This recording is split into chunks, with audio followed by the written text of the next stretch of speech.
हम UGC net, PGD economics, assistant professor, CUET PG economics, MA economics, economics honours जैसे 250 से भी अधिक कोर्स अपनी एप्लीकेशन महाविद्या इकोनॉमिक्स के माध्यम से आपको प्रोवाइड कराते हैं। आपको हमारी एप्लीकेशन में वीडियो कोर्स के अलावा test series, PDF notes, hard copy notes भी मिलेंगे।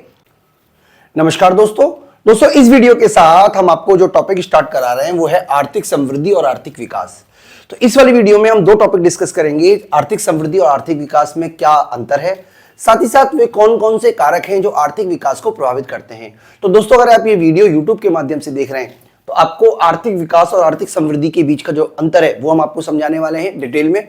इसके अलावा अगर आप हमारी एप्लीकेशन के माध्यम से ये वीडियो देख रहे हो तो आपको सारे का सारा टॉपिक मिलेगा। तो आप हमारी एप्लीकेशन महाविद्या इकोनॉमिक्स को जरूर डाउनलोड कर लें। तो चलिए स्टार्ट करते हैं आज की वीडियो। सबसे पहले तो मैं आपको बता देता हूं कि जो आर्थिक समृद्धि है और आर्थिक विकास दोनों को आमतौर पर समान अर्थी ही माना जाता है। यानी कि ये माना जाता है कि जो आर्थिक समृद्धि है और आर्थिक विकास है वो एक ही अर्थ है, लेकिन वास्तविक जीवन में आप देखोगे तो अर्थशास्त्र में कम से कम इसका मतलब अलग अलग है।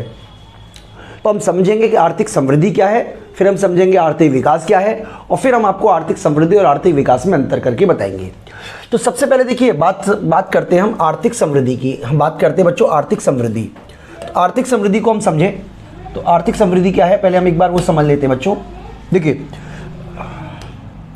ठीक है, आर्थिक समृद्धि का मतलब होता है वास्तविक राष्ट्रीय आय में वृद्धि। ये आप याद रखिएगा, वास्तविक राष्ट्रीय आय में दीर्घकालीन वृद्धि। अब वास्तविक राष्ट्रीय आय में जो वृद्धि है वो दो प्रकार से हो सकती है। जैसे मान लीजिए, सपोज कीजिए, मैं आपको एग्जांपल समझाता हूं। मान लीजिए जो जीडीपी है वो है देश में, मान लीजिए 1000 करोड़ है। अब जीडीपी कैसे निकलती है? सिंपल शब्दों में कहें तो प्राइस को क्वांटिटी से मल्टीप्लाई कर देंगे तो इसको हम जीडीपी भी बोल सकते हैं। यानी कि जितनी क्वांटिटी प्रोड्यूस हुई और उनको प्राइस से मल्टीप्लाई कर देंगे तो उसे जीडीपी कह सकते हैं। इसका मतलब यह हुआ कि जीडीपी में वृद्धि दो तरीके से पॉसिबल है। पहला कि कीमत बढ़ जाए और दूसरा उत्पादन बढ़ जाए। ठीक है, इस तरीके से हम वास्तविक जीडीपी को बढ़ा सकते हैं। लेकिन जब हम बात करते हैं आर्थिक समृद्धि की, इकोनॉमिक ग्रोथ की, तो कीमतों से जो वृद्धि होती है उसको हम समृद्धि में काउंट नहीं करते। केवल और केवल उत्पादन में जो वृद्धि हुई है उसी को समृद्धि माना जाता है। यानी कि समृद्धि के लिए आवश्यक है कि वस्तुओं और सेवाओं के उत्पादन में वृद्धि हो। तो देखिए यहां लिखा हुआ है कि आर्थिक समृद्धि तभी होगी जब वस्तुओं और सेवाओं के उत्पादन में वृद्धि हो, क्योंकि अगर उत्पादन बढ़ता है तभी एक देश समृद्ध कहलाएगा। कीमत बढ़ने से तो यह हुआ कि फ्लो बढ़ गया है, लेकिन वास्तविक उत्पादन तो बढ़ा नहीं है। तो आर्थिक समृद्धि जो है वो वस्तुओं और सेवाओं के उत्पादन पर डिपेंड करती है, ना कि कीमतों पर। इसीलिए इसको हमने कहा है वास्तविक राष्ट्रीय आय। वास्तविक का मतलब क्या है? जब हम वास्तविक जीडीपी की बात करते हैं बच्चों, वास्तविक जीडीपी की बात जब हम करते हैं तो हम क्या करते हैं? आधार वर्ष की लेते हैं कीमत और मात्रा लेते हैं चालू वर्ष की मात्रा। तो ये आप याद रखिएगा बच्चों कि यहां पर जो जीडीपी की बात की गई है वो वास्तविक जीडीपी की बात की गई है। वास्तविक जीडीपी का क्या मतलब हुआ कि यहां पर यह समझाने की कोशिश की जा रही है कि जो जीडीपी में वृद्धि होनी चाहिए वो उत्पादन में वृद्धि की वजह से होनी चाहिए। इसी प्रकार की जो वृद्धि है उसको वास्तविक समृद्धि कहते हैं, रियल ग्रोथ कहते हैं। क्योंकि अगर अर्थव्यवस्था में केवल कीमतें बढ़ रही हैं, उससे जीडीपी बढ़ रही है, तो इस तरीके की जो वृद्धि है वो वास्तविक समृद्धि नहीं कहलाएगी। इसलिए आर्थिक समृद्धि के लिए आवश्यक है कि उत्पादन में वृद्धि हो, तभी वो आर्थिक समृद्धि कहलाएगी। बच्चों, यहां पर हमें एक और चीज पे ध्यान देने की जरूरत है, वो है जनसंख्या। उत्पादन में हमने ध्यान दे दिया, अब हमें ध्यान देने की जरूरत है जनसंख्या पर। क्योंकि अगर मान लीजिए देश में जनसंख्या में वृद्धि की दर उत्पादन में वृद्धि की दर से ज्यादा है, तो इसका मतलब यह हुआ कि जो उत्पादन में वृद्धि है वो किसी भी तरीके से लोगों को खुशी नहीं दे सकता, किसी भी तरीके से लोगों को इनकम का लेवल को नहीं बढ़ा सकता, क्योंकि जनसंख्या में तेजी से वृद्धि हो गई। इसीलिए यह कहा जाता है कि आर्थिक समृद्धि के लिए आवश्यक है कि जनसंख्या की वृद्धि की दर की तुलना में जो उत्पादन की वृद्धि दर है वो ज्यादा होनी चाहिए। इसीलिए इस प्रकार की समृद्धि में हमारा जो सबसे इंपॉर्टेंट रोल होता है बच्चों वो होता है प्रति व्यक्ति आय का। देखिए, सबसे इंपॉर्टेंट रोल किसका होता है बच्चों? प्रति व्यक्ति आय का। यानी कि यदि जनसंख्या में वृद्धि की दर आर्थिक विकास की वृद्धि में दर है तो यह समृद्धि नहीं लाएगा। इसलिए हम जो हैं वो प्रति व्यक्ति आय को अधिक उपयुक्त सूचक मानते हैं एज कंपेयर टू, आप कह सकते हो एक तरीके से एज कंपेयर टू मतलब जो है वो प्रति व्यक्ति आय को ज़्यादा उपयुक्त सूचक मानते हैं as compare to national income, राष्ट्रीय आय के मुकाबले। तो यहाँ पर देखिए प्रति व्यक्ति आय जो है, यानी कि यहाँ पे आपको समझना है बेटा कि प्रति व्यक्ति आय जो है वो ज़्यादा अच्छा इंडिकेटर है। देखिए कई बार क्वेश्चन में आ सकता है कि आर्थिक समृद्धि का कौन सा इंडिकेटर ज़्यादा बेटर है, तो आपको याद रखना है वास्तविक प्रति व्यक्ति आय, वास्तविक प्रति व्यक्ति आय, प्रति व्यक्ति आय जो है वो ज़्यादा बेटर मेजरमेंट होता है एज कंपेयर टू आप कह सकते हो एक तरीके से राष्ट्रीय आय के, वास्तविक राष्ट्रीय आय के। तो देखिए यहाँ पर हम आपको ये भी बता देते हैं कि समृद्धि की दर का अनुमान किस तरीके से लगाया जाता है। तो समृद्धि की दर का अनुमान किस तरीके से लगाया जाता है उसके लिए फार्मूला है बच्चों, मैं आपको समझा देता हूँ एक न्यूमेरिकल करा के आपका बच्चों को, ताकि आपको कंसेप्ट समझ में आ जाए। देखिए मान लीजिए हम बात कर रहे हैं जीडीपी की, मान लीजिए जीडीपी है 2019 की, मान लीजिए 1000 है, ठीक है, और जीडीपी जो है 2020 की वो हो गई 1050, ठीक है जी। तो हमें समृद्धि की दर पता करनी है, यानी कि समृद्धि की दर, अब देखिए यहाँ पे फार्मूले में जीडीपी टी लिखा हुआ है, टी का मतलब है करंट ईयर, तो ये हमारा जीडीपी टी हो गया और ये हो गया जीडीपी टी -1, यानी कि कैसे निकालेंगे समृद्धि की दर, 1050 में से माइनस कर देंगे आप 1000 की वैल्यू और डिवाइड कर देंगे आप इसको जीडीपी टी -1 यानी कि 1000 से, ठीक है। तो यहां पर आपकी जो वैल्यू निकल के आएगी वो आएगी 50 अपॉन, अब इसको 100 से मल्टीप्लाई कर लीजिए, अगर आपको परसेंटेज में निकालना है तो 100 से मल्टीप्लाई कर लीजिएगा, यानी कि 50 अपॉन 1000 मल्टीप्लाई 100। तो यहाँ पे देखिए आपको जो समृद्धि की दर है वो 5% नजर आएगी, यानी कि जो विकास की दर है, ग्रोथ की जो रेट है वो 5% है। तो इस तरीके से बच्चों समृद्धि निकाल सकते हो। तो ये हमने समृद्धि कंसेप्ट समझा। आपको याद रखना है कि सबसे पहला उत्पादन में वृद्धि होनी चाहिए, उत्पादन में वृद्धि ये हमारी शर्त है समृद्धि की लिए। दूसरी कि जो हमारा उत्पादन में वृद्धि है वो ज्यादा होनी चाहिए, वृद्धि की जो दर है वो ज्यादा होनी चाहिए किससे, जनसंख्या में वृद्धि की दर से, ठीक है। तो ये कुछ बेसिक बातें जो आपको पता होनी चाहिए आर्थिक समृद्धि के बारे में। आगे हम शुरू करते हैं बच्चों आर्थिक विकास के बारे में। तो आर्थिक विकास को भी हम डिटेल में आप बच्चों को समझाएंगे। सबसे पहले समझ लीजिए कि आर्थिक विकास जो है, आर्थिक विकास क्या होता है उसके बारे में भी हम समझते हैं। तो आर्थिक विकास का मतलब होता है कि देश में जो आर्थिक समृद्धि है वो तो बढ़े ही बढ़े, साथ ही साथ आर्थिक कल्याण में भी वृद्धि होनी चाहिए। देखिए क्वेश्चन कई बार आता है कि आर्थिक विकास के लिए आर्थिक समृद्धि आवश्यक है, परंतु यह आवश्यक नहीं है कि आर्थिक विकास हो अगर आर्थिक समृद्धि भी हो। तो इसका क्या मतलब है, देखिए इसका मतलब मैं आपको यहां पे समझा देता हूं। जैसे मान लीजिए ये हमारा एक कंसेप्ट है, मान लीजिए ये हमारा है आर्थिक विकास, सॉरी आर्थिक समृद्धि, आर्थिक समृद्धि। आर्थिक विकास जो है वो आर्थिक समृद्धि के मुकाबले व्यापक शब्द है। ये हमारा आर्थिक विकास है, आर्थिक विकास है।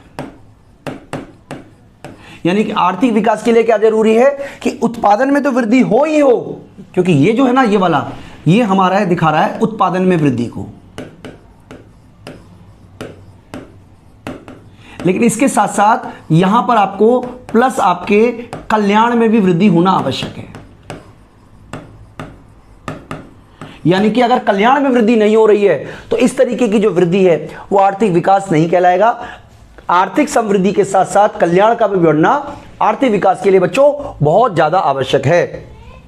तो ये आपको समझ में आना चाहिए कंसेप्ट। इसका मतलब ये हुआ कि आर्थिक समृद्धि की तुलना में आर्थिक विकास एक विस्तृत धारणा है।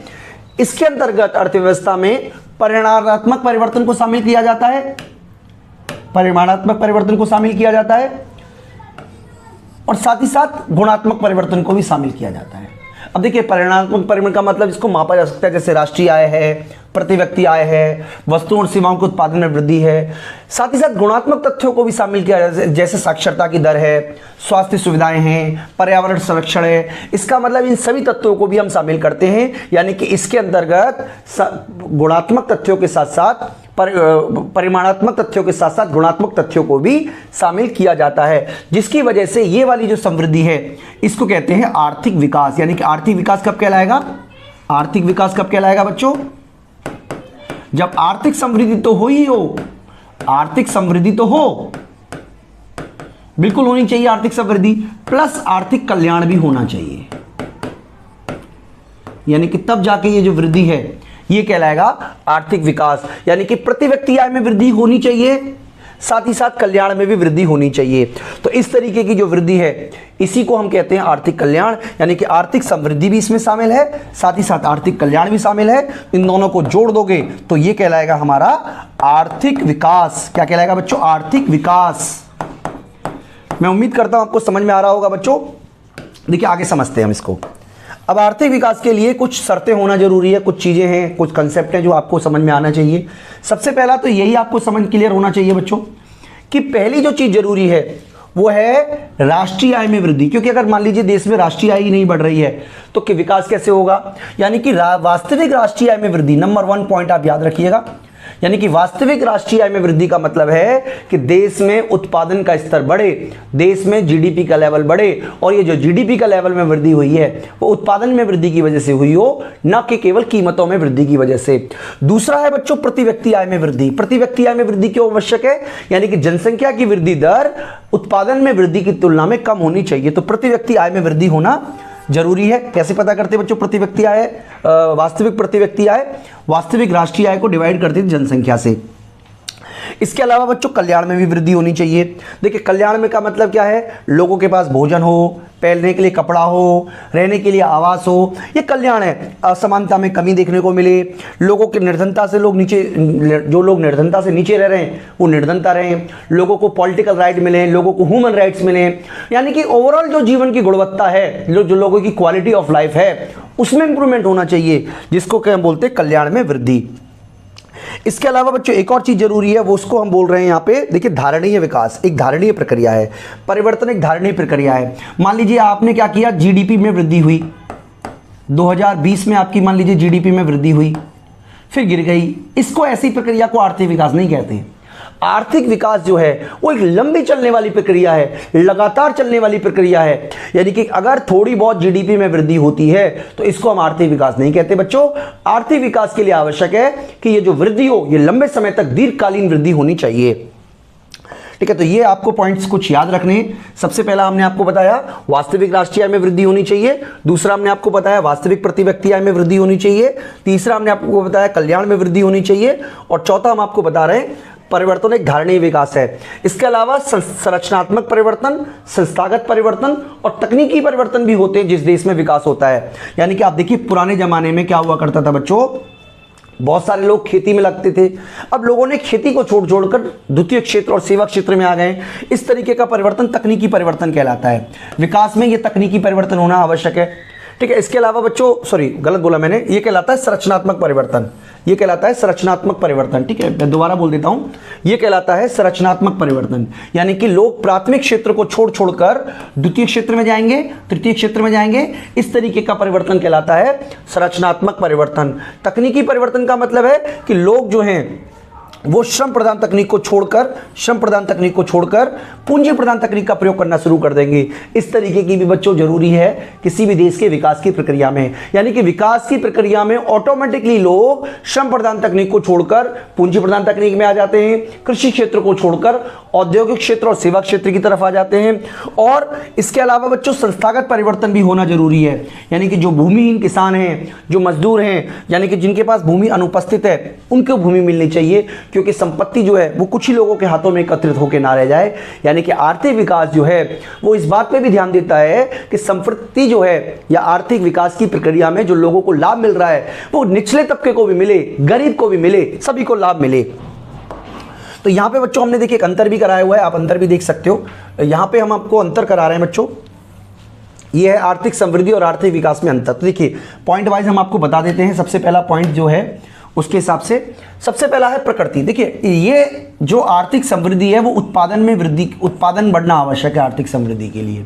यानी कि अगर उत्पादन में वृद्धि हो रही है तो उसको आर्थिक समृद्धि कहेंगे। लेकिन अगर आर्थिक विकास आपको चाहिए तो उत्पादन में वृद्धि तो हो ही हो, साथ ही साथ तकनीकी परिवर्तन भी हो, संस्थागत परिवर्तन भी हो, यानी कि ओवरऑल कल्याण, जो कल्याण है वो भी लोगों का सुधरना चाहिए। तो इसीलिए इसको एक आर्थिक विकास एक प्रेरित और औसतन गति देने वाली प्रक्रिया है, धीरे धीरे चलने वाली प्रक्रिया है, जबकि आर्थिक समृद्धि स्वाभाविक, क्रमिक और स्थिर गति देने वाली परिवर्तन होते हैं। सामाजिक न्याय की बात करें बच्चों, तो जो आर्थिक समृद्धि है उसमें सामाजिक न्याय पर कोई ध्यान नहीं दिया जाता, ये आप याद रखिएगा। यानी कि गरीब के पास पैसा पहुंचे, अमीर के पास पहुंचे, इससे कोई फर्क नहीं पड़ता। मान लीजिए 4 दोस्त हैं, A B C D, और केवल इसकी इनकम बढ़ी तो जो औसत है वो बढ़ जाएगा, क्योंकि 4 लोगों में से अगर एक की इनकम भी बढ़ रही है तो जो औसत है चारों का वो बढ़ जाएगा। लेकिन इस तरीके की जो वृद्धि है वो समृद्धि तो कहलाएगी, विकास नहीं कहलाएगा, क्योंकि विकास के लिए जरूरी है कि साथ साथ सामाजिक न्याय भी हो, यानी कि सभी लोगों की इनकम बढ़े। इसके अलावा बच्चों, पूर्व निर्धारित लक्ष्य, आर्थिक वृद्धि में विशिष्ट उद्देश्य एवं लक्ष्य पूर्व निर्धारित नहीं होते, लेकिन जो आर्थिक विकास होता है उसमें पूर्व निर्धारित लक्ष्य होते हैं जिसकी प्राप्ति के लिए अर्थव्यवस्था काम करती है। इसके अलावा जो आर्थिक वृद्धि की दर धनात्मक के साथ साथ कभी कभी ऋणात्मक भी हो जाती है, लेकिन आर्थिक विकास जो है वो हमेशा आप पॉजिटिव की कल्पना करते हो, नेगेटिव की कल्पना आप नहीं करते हो।